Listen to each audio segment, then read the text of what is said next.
Welcome to Evaluating Expressions. There are lots of different ways that we use expressions in TouchDesigner, from connecting parameters to writing scripts. Let's use an eval dat, so we can open up the op create dialog and head over to the evaluate dat to take a look at how we can get started. With our eval dat added to our network, let's go ahead and write a simple expression. Let's start with something like abstime.seconds. Here we can see that by entering our expression in the expression parameter, we've evaluated that directly inside of the operator.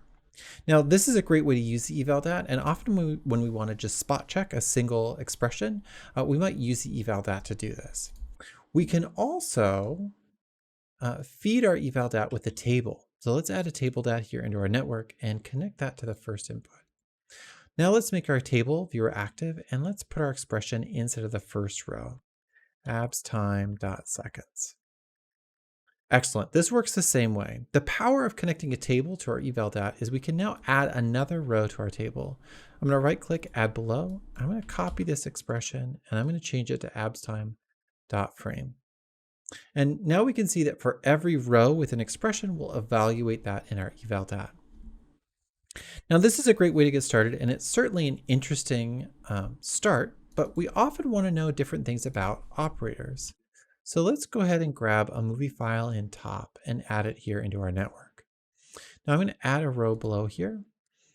We often want to know things about the parameter state of our operator. So let's see if we can actually learn a little bit about this operator and some of its parameters. I'm going to start by putting in op, or the operator I want to interact with, and then the path of that operator. Because we're in the same part of the network, we can go ahead and use a relative path. So movie file in1. Now, if I only put in movie file in1, this is going to return the path to that operator. Let's take a look at a few of the other things that we might do here. Let's add a row below. I'm going to copy and paste that expression, and then I'm going to use digits. Now, here we can see that we get the digits from this operator, which is in fact just the number 1. Let's go ahead and add another row. So let's try the expression moviefilein.name. This should give us just the name of the operator. And we could also do something like moviefilein.parents. And this should return back the parent of our operator. It's inside of project 1. Now, this is lots of interesting information, but in fact, there's also a whole host of other data that we can access from our movie file in top. And to get access to that documentation, what we're going to want to look at is we're going to want to use the Python help. That's the second question mark on the parameters for our movie file in. Let's go ahead and see what that opens up for us. So if we open up that tab, let's bring this over. And we'll see here that we have a whole set of different methods or members that we have access to. Our members here include things like our file height, our file width, our has audio, has decoders, index, etc. Let's go ahead and take a look at how we can use something like file height. So if we head back here to TouchDesigner, let's copy this expression. Let's add a row below. Now I'm going to go ahead and get rid of this portion, and I'm going to head back here, and I want to grab the file height.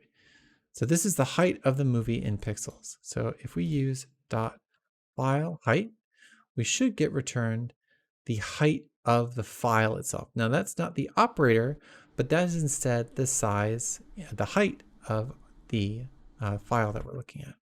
What else could we look at here? We could look at width. Does it have audio? Its pre-read state? Is it opening? Etc. Now there's lots of things that we can do here, but one of the most important things that we might pay close attention to is if we take a look up here, we can see that this inherits from the top class. And if we click on this link, we should see that all of these members are also accessible to us. So let's take a look, for example, at our aspect.